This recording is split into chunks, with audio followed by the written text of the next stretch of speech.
No, man, you remember the day when your kids would grow up watching? All right, people, go ahead and stand with us.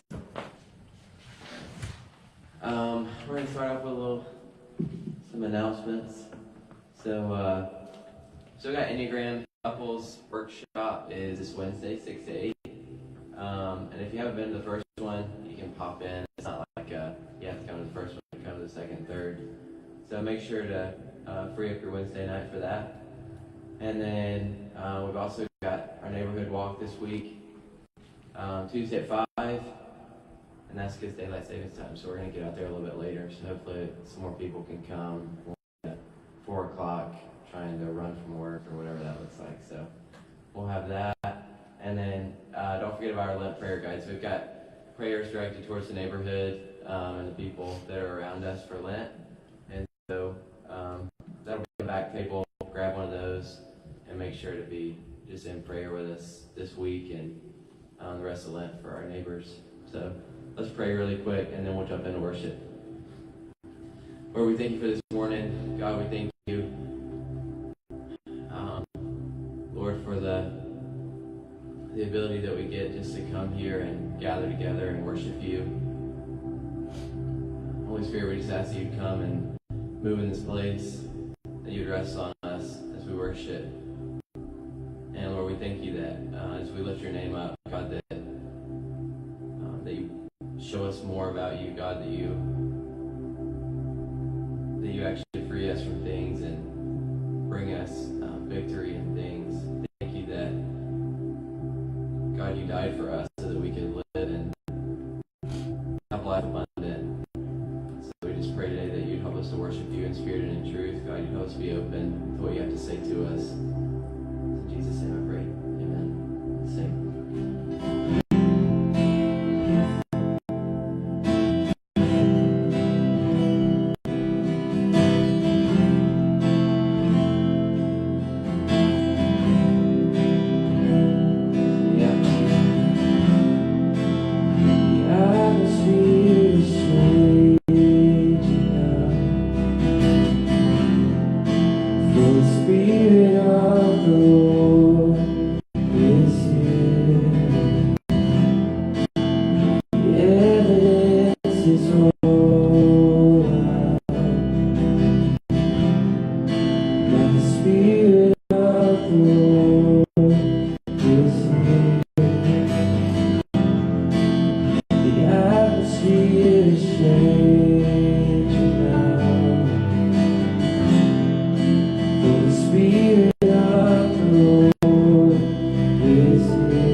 Your will be done here as in heaven.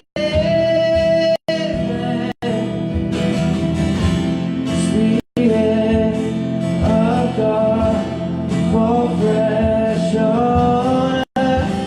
We need your presence. Your kingdom come. Your will be done here as in heaven.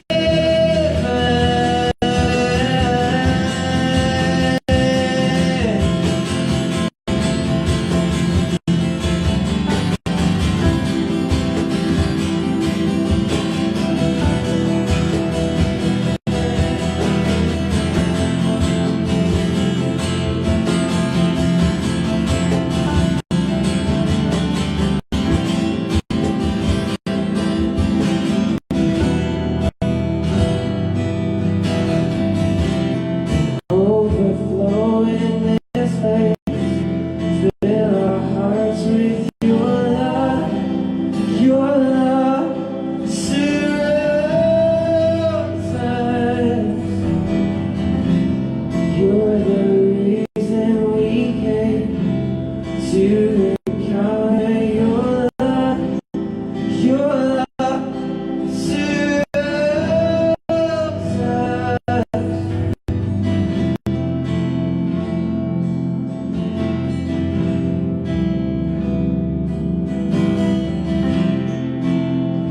Miracle can happen now. For the Spirit of the Lord is here. The evidence is all around. That the Spirit of the Lord is here.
that's around us, the people that are around us. God, and we pray. And we pray for increase and boldness for us. God, we pray for their hearts to be opened. You have them to be sensitive to you and your Spirit. We just pray that you show them who you really are, God. Show them that you're for them. And help us to become faithful in serving your people.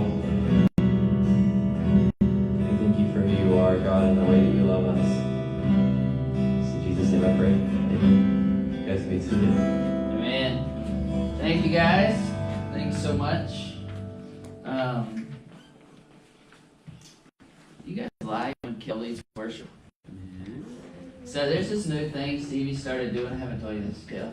But every time we come into church, every time we walk in the building, whether like it's for church or not, Stevie's always like, "Where's Kel at?"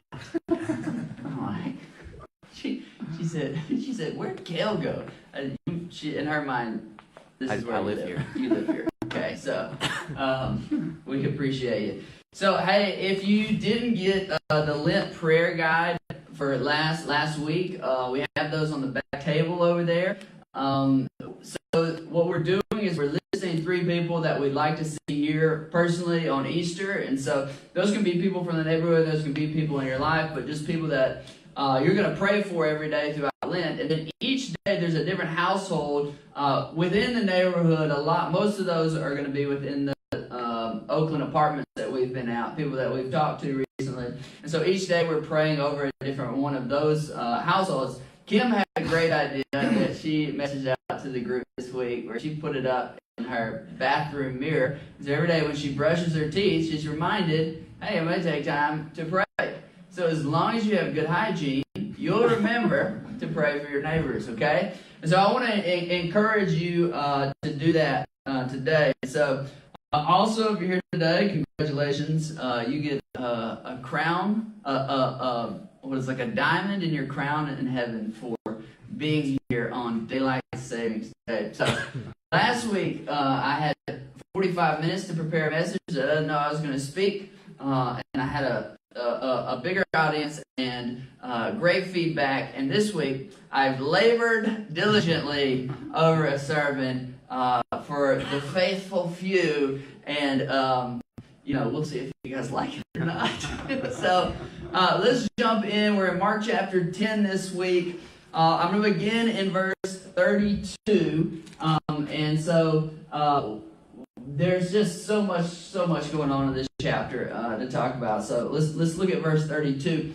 It says, "They were on their way up to Jerusalem with Jesus leading the way. The disciples were astonished, while those who followed were afraid. Again, he took the 12 aside and told them what was going to happen." Now, it's interesting to note that the disciples were astonished and the others were afraid, because everybody had an idea of what they were going to Jerusalem for. Well, they didn't have a great idea, but they thought they were going to it was going to be like a takeover, right? Jesus was going to be crowned king, and so they're nervous about how that's going to work out. And then Jesus says things like this. He says, "We're going up to Jerusalem," he said, "and the Son of Man," he's talking about himself, "will be delivered to the chief priests and the teachers of the law. They will condemn him to death and hand him over to the Gentiles, who will mock him and spit on him and flog him and kill him. 3 days later he will rise," right? So they're nervous because Jesus keeps saying stuff like this, okay? And rightfully so, but they still want to see it happen, okay? That's who we are, okay? And so Mark is beginning this kind of turn in the story. So we've been reading in Mark since the beginning of January, and since that first week when Jesus was baptized, everything has been leading toward the cross. But there's kind of a zeroing in that begins to happen at this point, okay? So Mark this is the 3rd time that Jesus has told his disciples what's going to happen. And if you've been reading, you might know Mark does a lot of things 3 times. That's kind of his signature move, okay? And so this is the 3rd time, and they're zeroing in on that. So with Lent, the same thing happens is we kind of have this natural turn where we begin to slowly walk toward the cross and to Easter. And what you're going to see happen over the next few weeks is that the story begins to intensify. Jesus goes from teachings about where he's just like feeding the 5,000 and he's healing people, and he does all these different, things that are like, that's nice. And then all of a sudden, he just starts to sound like a crazy person, okay? And he starts to say some crazy things that a lot of time are those things that we read and we just go, next page, right? Like, we'll just read the next thing that happens. But he begins to really talk crazy as things intensify. And so in 2 weeks, we'll begin a series called Crazy Talk with Jesus, when Jesus has ludicrous things to say. And so he covers questions like, should you pay your taxes? And, April 15th is coming up, so, we should answer that ahead of time. And, he talks about chapter 13. You're going to read chapter 13, you're like, I have no idea what this is about, okay? It's just like talking about the end of the world as we know it, okay? And then, we get to, the garden, and he renounces evil, and he renounces violence, and you start to think about the cross as kind of this violent thing, and it's like God using something violent to bring about a good end. And is that something like, okay, if that's the way we operate, or is Jesus saying something completely different? And what does that mean for us? But all of these things that Jesus is doing, they're pointing to the cross. And if we understand the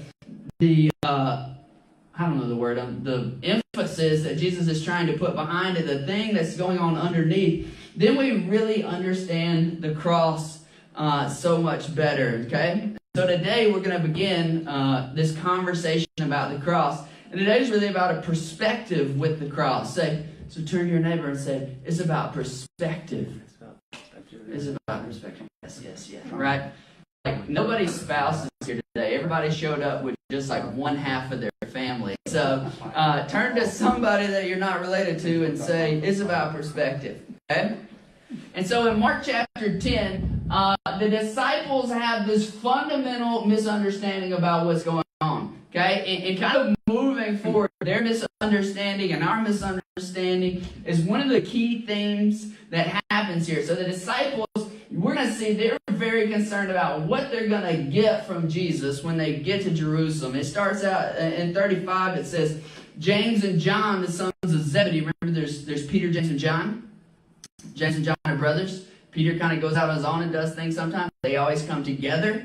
Okay, and so they come to Jesus and they say, Teacher, we want you to do us a favor.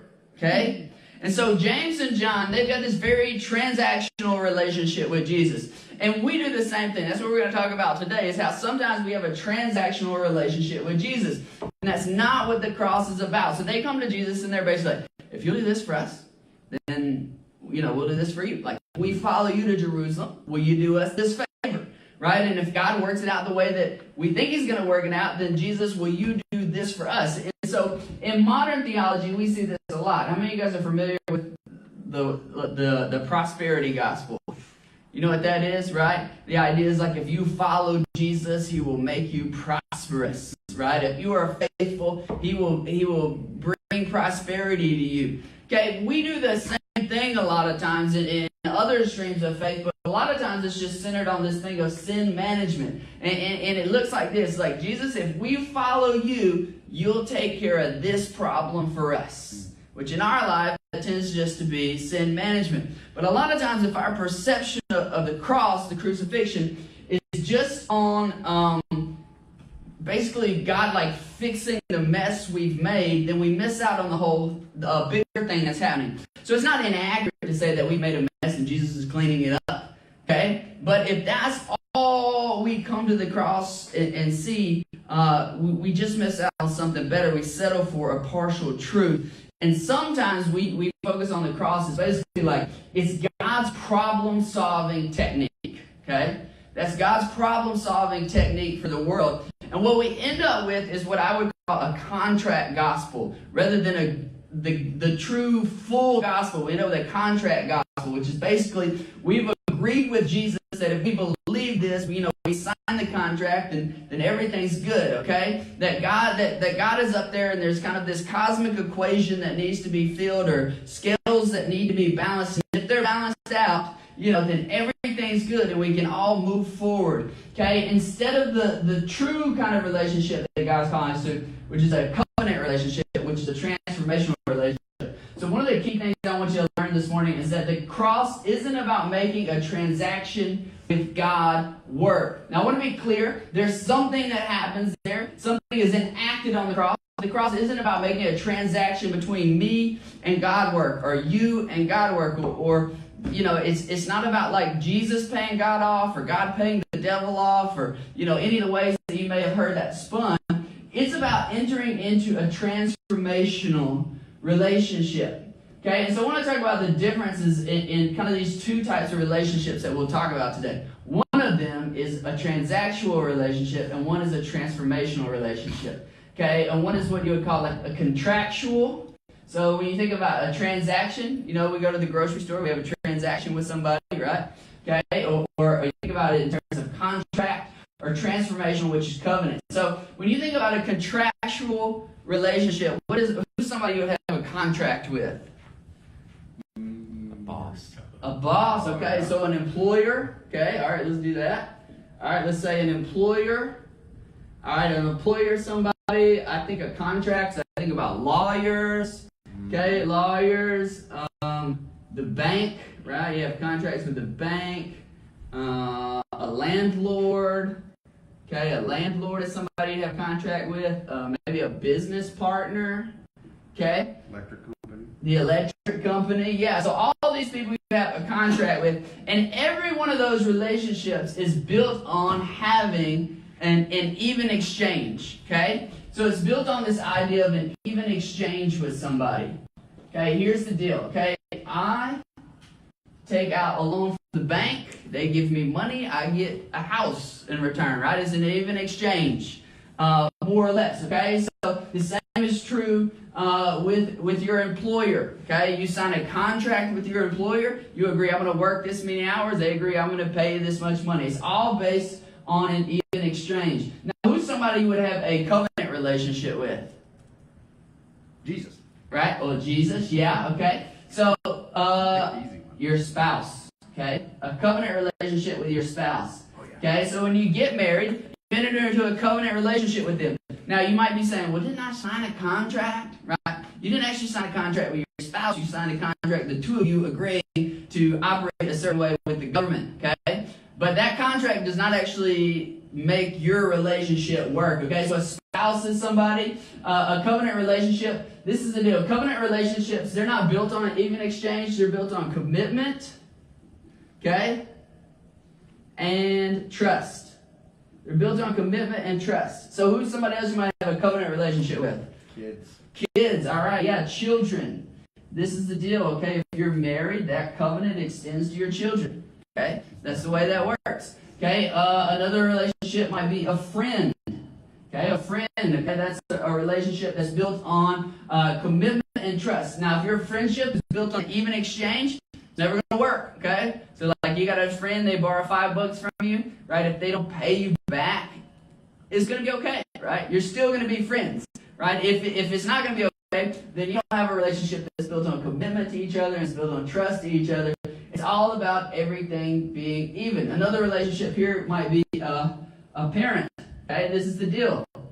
Okay, we talked about how your relationship as a married couple extends to your children. This is the deal. Your children are constantly incurring debt to you, right?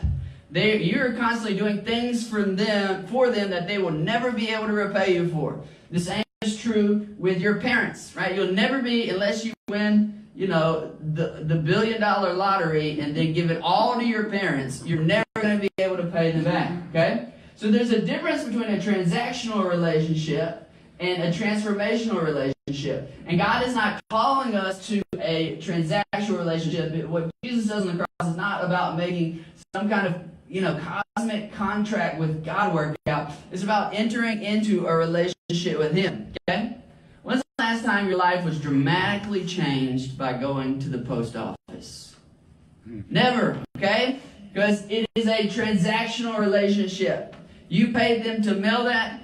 End of story. We go home. We don't talk, you don't know the guy behind the counter at the post office. The same is true, when's the last time you went to a grocery store? Life was changed forever, other than maybe the first time you tried Bluebell or something like that, okay? Right? And so a transactional relationship, it won't change you. This is the deal. How many times your life has been changed because of your relationship with your spouse or your children or your friend or your parent? That's because those relationships aren't built on an even exchange. Those relationships are built on a commitment to each other. Those relationships are built on trust to each other. And when that is the basis for a relationship, it actually creates room for you to grow and to be changed. This is the deal. Mine and Molly's relationship built on commitment and trust. Who cares that we signed a contract with the government at some point, okay? If we try to keep track of who we try to make sure everything's an even exchange, like who changes the same amount of diapers all the time, like at some point it's just not going to work out even. And if we live that way, then our relationship's going to be terrible, okay? But that is a lot of times the way we treat the cross and the way that we treat our relationship with Jesus. So even exchanges are great for kind of day-to-day living, right? They let us get through life, but they don't bring about they don't make us compassionate, loving people at the end of the day. And one of the reasons we treat God transactionally sometimes is because of the way we think about Jesus. Okay, somewhere along the lines we were taught, this is the story of the Bible, right? God created humanity, created the world, it was going great. We had this really good deal with God, okay? And this was the deal. Like, as long as we held up our end, God will hold up his end. Okay? But at some point, we let down our end of the story. We sinned. We messed things up. Okay? The contract was broken. And so God has to insert Jesus into the story. So Jesus wasn't plan A. Jesus was plan B to make up for how we messed up. And so we just think, okay. And some of you are like, yeah, that's right. Isn't that right? And it's like, no. Okay? This is the deal. And so we treat Jesus as if he was God's plan B. But the problem is when we look at Scripture, we look at Colossians 1, which is the passage we're going to discuss on Easter.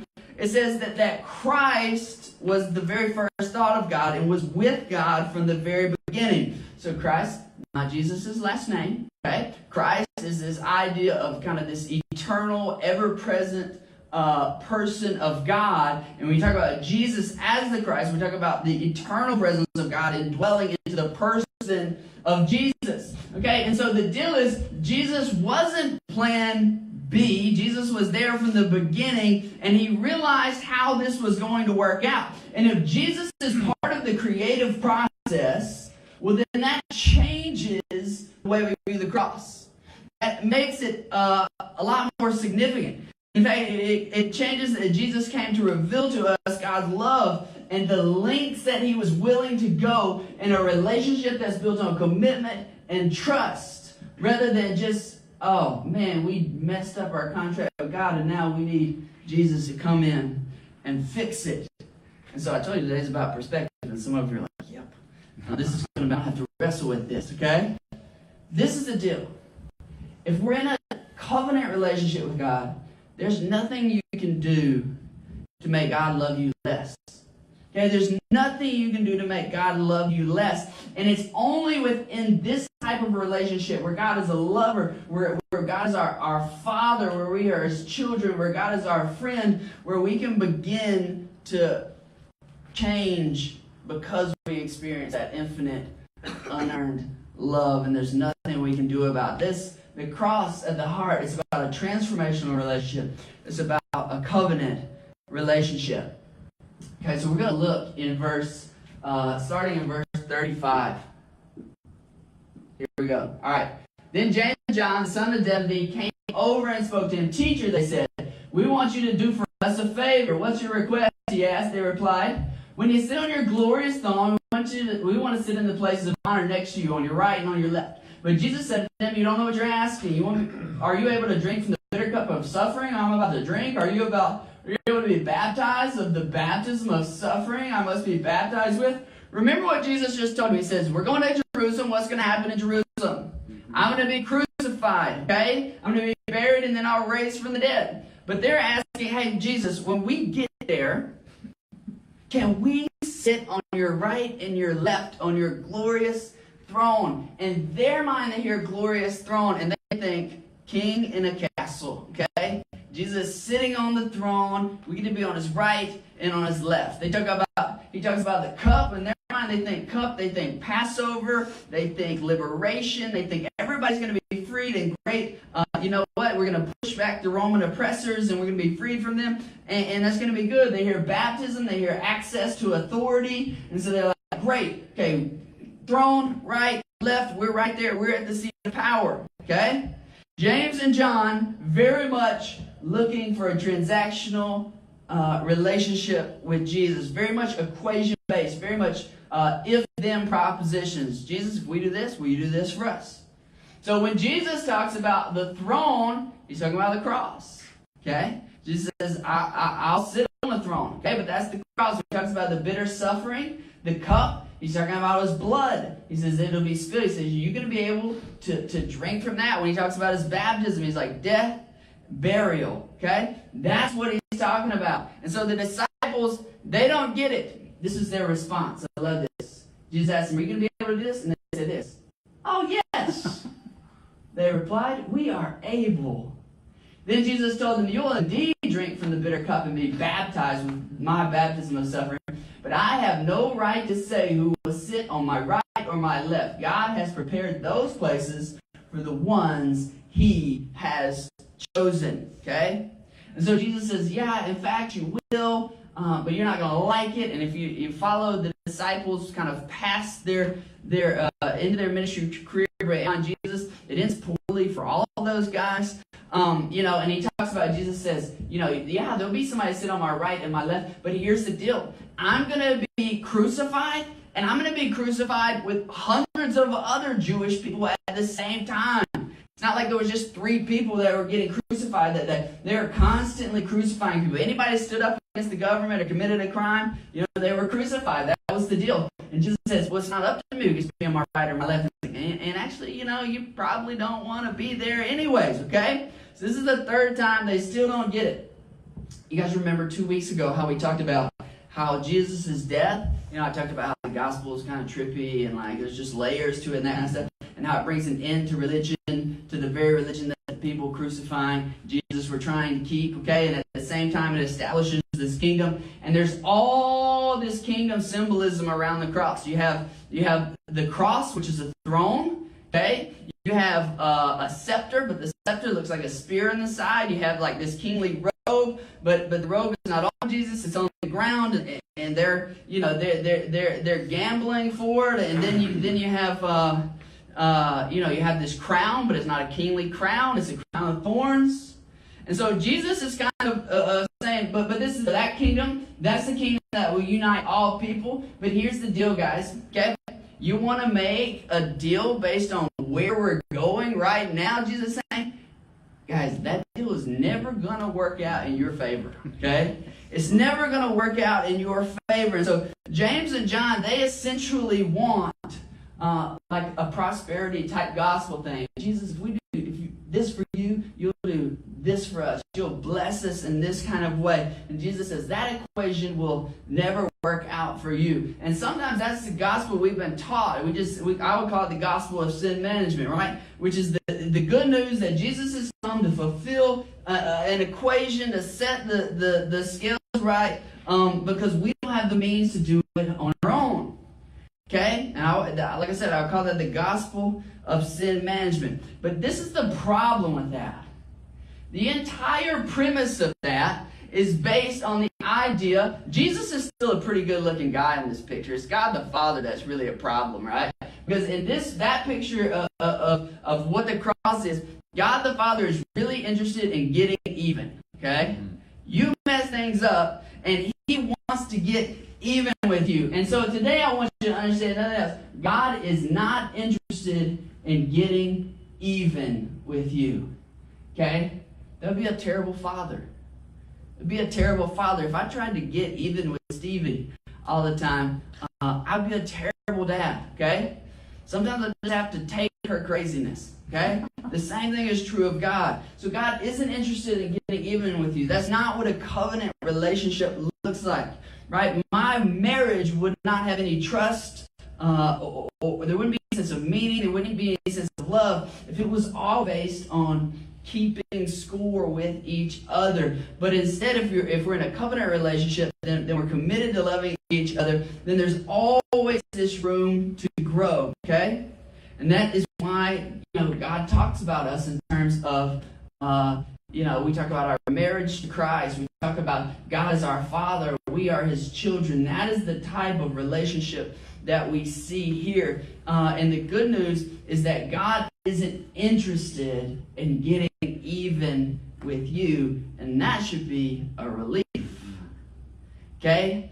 That God didn't send Jesus to earth to even an equation. He sent Jesus to earth to demonstrate His love, and that Jesus was there in the beginning, and He knew how it would go, and He knew that He would have to ultimately go to these lengths to show us how much He loved us. There's something very important you need to understand today, is that Jesus did not come to change God's mind about humanity, but to change humanity's mind about God. Jesus didn't come to change God's mind about me, which is good. Okay? And Jesus didn't come to change God's mind about the way that He felt about you. God has always felt about you the way that God feels about you. He knew when He created you, He knew that whether you believe He created you perfect or He created you flawed and you ended up flawed or however you worked it out, He created you knowing that He loved you and that He will always love you. Jesus didn't come to change God's mind about you. He came to change your mind about God. Because so many times we approach God as this transactional relationship. Well, God, if you'll do this for me, then I'll do this for you. And we look at the cross and we say, okay, we can't live up to that, so good thing God had plan B, that was Jesus. He can fix that for us, right? Maybe you ever felt like you needed to convince God that you're good enough? You ever felt like you needed to convince God that you're good enough to do something? Like that was like my salvation story as a child. I remember being 8 years old and just sitting there thinking like, okay, like if I could just go one day without sinning, then I'll get saved, right? That was the story I would tell myself. The reality is I needed to change my mind about God, and Jesus was the only one that could do that. He was the only one that could bring grace into that picture. And so we so much want to live in the captivity of some contract that God has set up, and we feel like we've signed and then we failed, and like the only way to make up for it is Jesus. And so Jesus didn't come to change God's mind about you. He came to change your mind about who God is. Verse 41, it says, when the 10 other disciples heard what James and John had asked, they were indignant. Jesus called them together and said, you know the rulers of the world, they lord over people. The officials flaunt their authority over those under them, and among you it will be different. Whoever wants to be a leader among you will be a servant. Whoever wants to be first among you will be a slave to everyone. For the Son of Man came not to be served, but to serve others and to give His life as a ransom for many. Okay? And so the verse we really want to zero in on here is verse 45. Chapter 10, verse 45 is like a thesis statement for the entire book of Mark. Okay? The book of Mark talks about Jesus in terms of a suffering servant. So this is the thesis. I mean, and there's like 3 sermons in this verse alone. We'll just do one, okay? So like the Son of Man, that's like that phrase, that's a whole sermon right there, okay? We're going to focus in on this word ransom here today. Because when we hear the word ransom, we think something different. We just think in terms of contract. And we lose sight of what God is actually doing in the cross when we think in those kind of terms. So this word ransom references Isaiah 43. And I would read Isaiah 43 to you, but it would take like 15 minutes and you'd hate me for it. Okay? And so, but this is the gist. So Isaiah 43, Isaiah is talking to God. The Israelites have been terrible. They've sinned. And they're kind of in a cycle where this is what happens.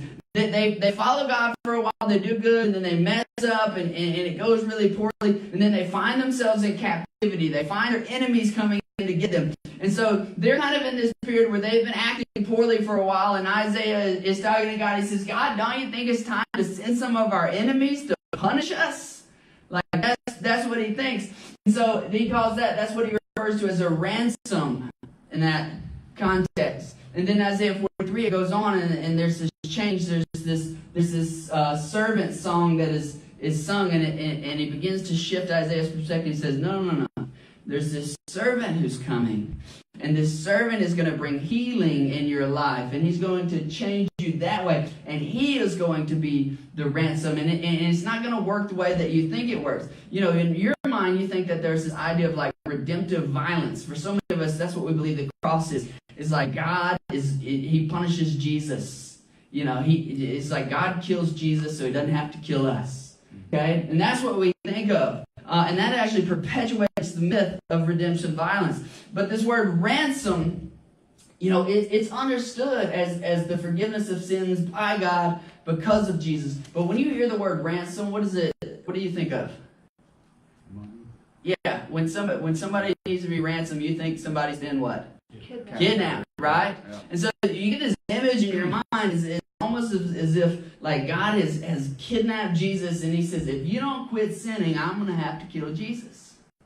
Okay? Which is just not what's going on right there, okay? The Greek word for ransom here is the word lutron, which, you know, you can tell somebody that at a party next time. You're there, they'll think you're cool, okay? But it is the cost of freeing a slave. That's what that word means. You said when they were to free a slave, they would pay a ransom, okay? So yes, there's something that is paid there, but it's not like necessarily a specific amount. And it's never an even exchange, because it's not like there's an amount of money that is worth somebody's life, okay?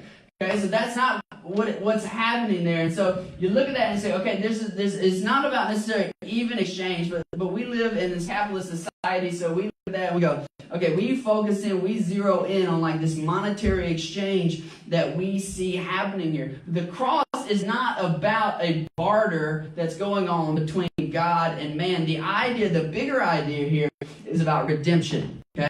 A slave has been set free. There was somebody that's captive, and something has to be done for them to be freed.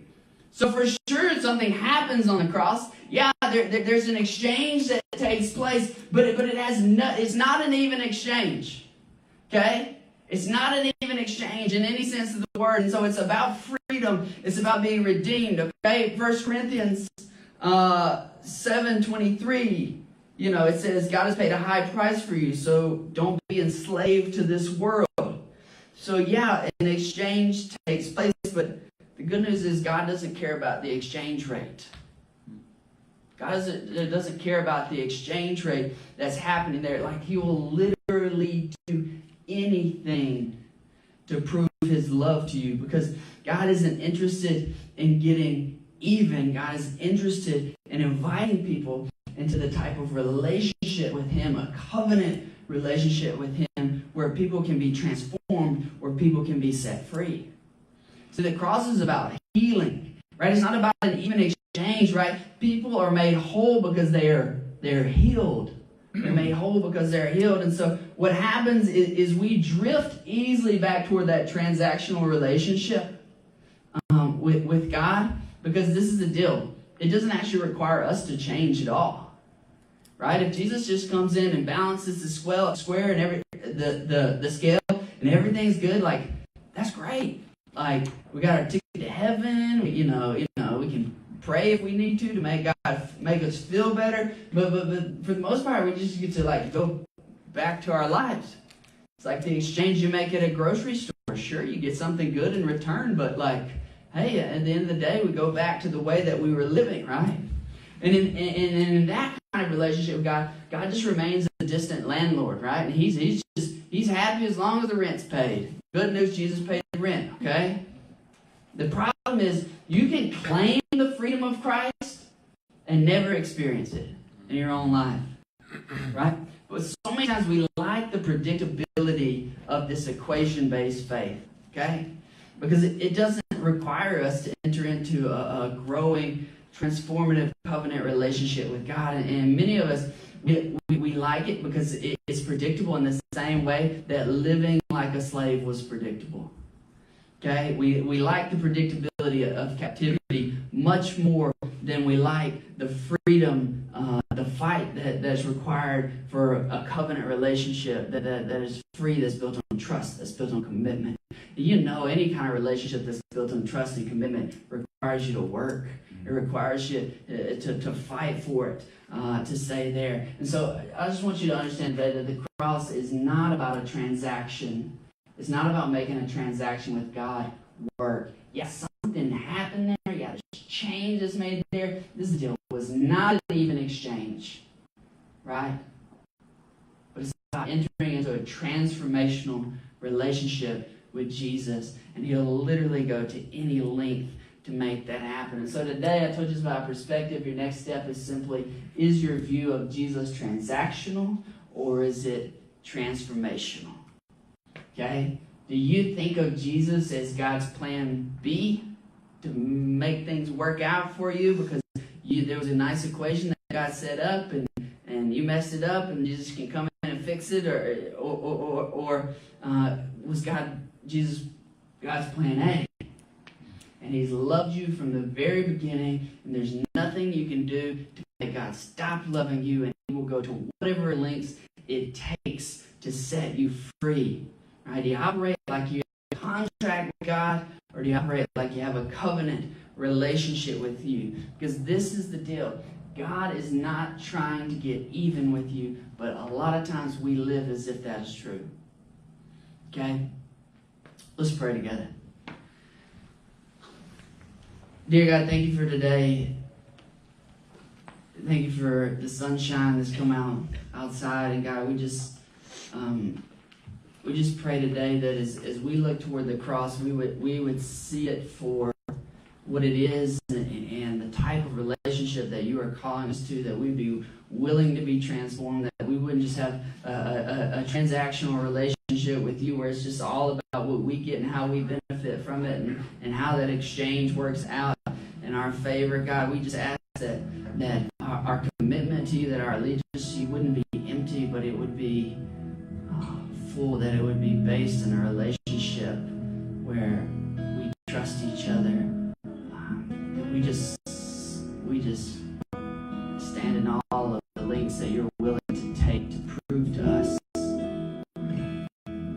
that that's what you want, that you want a relationship with us. So we worship you as our Father, and we recognize that we can never repay you. We thank you that as a church we get to be the bride of Christ, that you are faithful to us, and we can always trust in your faithfulness. And sometimes, yeah, we're not faithful, but you are, and you choose to stick with it, and you choose to stay committed to us. And because of that, you're a God that we can trust, and the cross is a place where we can worship a God that has revealed himself for who he is, that you are not a distant God, but that you are a God that is willing to step into our brokenness and be right there in front of us. We love you. It's your name we pray. Amen. Stand and respond in worship.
mountain you'll climb up, come and ask me. There's no wall you won't get down, lie you won't tear down, come and ask me. There's no shadow you won't light up, mountain you'll climb up, come and ask me. There's no wall you won't get down, lie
we're gonna take some of the Enneagram stuff and apply it to couples. Is that right? Yes.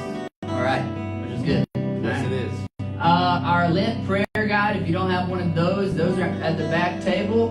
And then our Tuesday walk, we're going to move to 5 o'clock. Yes. We have so much time to get the kids out of school and here, and it's going to be good. It's 5 o'clock, people are getting off work, and so we'll be able to catch more people and talk to more people. And the weather's getting better, and every day is getting longer.